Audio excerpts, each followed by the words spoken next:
My brothers and sisters, welcome once again to the fourth series of our presentation on the Charismatic Declaration. Today, we are going to reflect on the essential elements of our charism.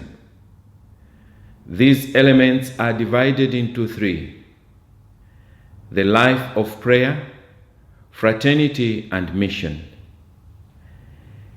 In the presentation today, let us look at the first two elements, thus the life of prayer and fraternity. Life of prayer.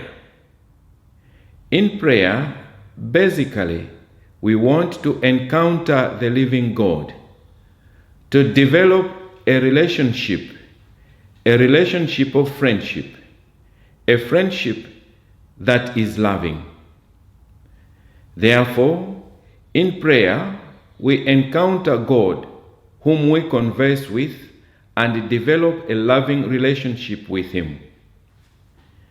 It should be emphasized here that in prayer, we are not limited to searching for inner peace, or that it is only an obligation to be observed.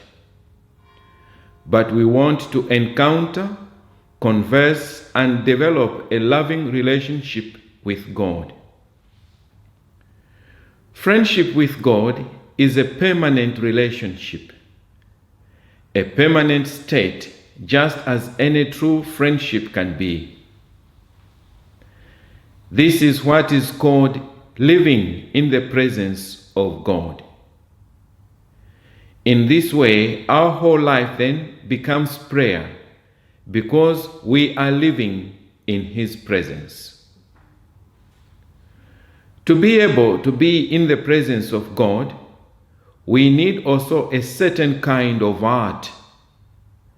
The first art is the attentive listening to the Word of God.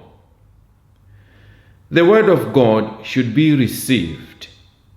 The Word of God should be meditated upon. And the Word of God should be lived. This is the Carmelite rule. Meditate day and night on the law of the Lord.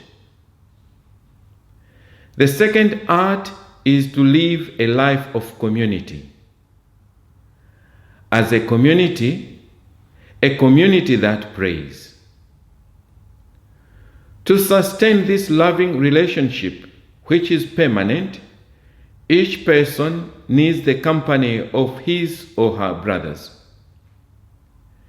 It is more meaningful to pray together, especially the Eucharist, the liturgy of the hours, and the mental prayer. The three are very essential with the help of the community. Yes, as Carmelites, we need specific time every day for mental prayer. This is our fundamental requirement and our mission. Our mother, Saint Teresa, says that we need time frequently to be alone with Him, whom we know loves us. This is the third art. The art to spend time in silence, so that the presence of God can occupy our empty space. Another art to be developed if we want to sustain this permanent relationship with God is the art of detachment. We need a sober lifestyle. Our Mother Teresa once again says, prayer and comfortable living are incompatible. It is good to remember that once we have the passion for our friendship with God, this passion has to be renewed through the art we have just discussed. Fraternity. To be fraternal is to be friends of God. To be friends of God is to be friends of God's friends. This is the Teresian style of friendship. The friendship of people who pray and live in community. This is a family around Jesus, and our mother called it an apostolic college. In building our fraternity, we need to live as brothers or sisters of Mary, because our relationship with the Virgin Mary expresses the essence of our vocation. The community is the image of Mary.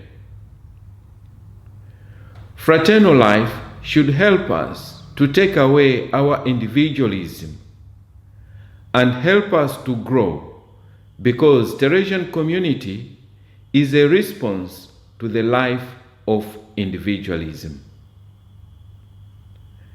To end, in the community, there is a common search for the will of God that is carried through such means as obedience to superiors, community meetings, fraternal corrections, and recreation.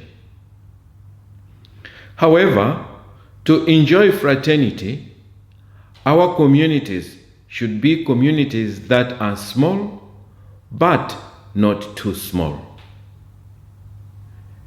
I leave you with the following question: how small, but not too small, is your community? I thank you for your listening attention. Thank you.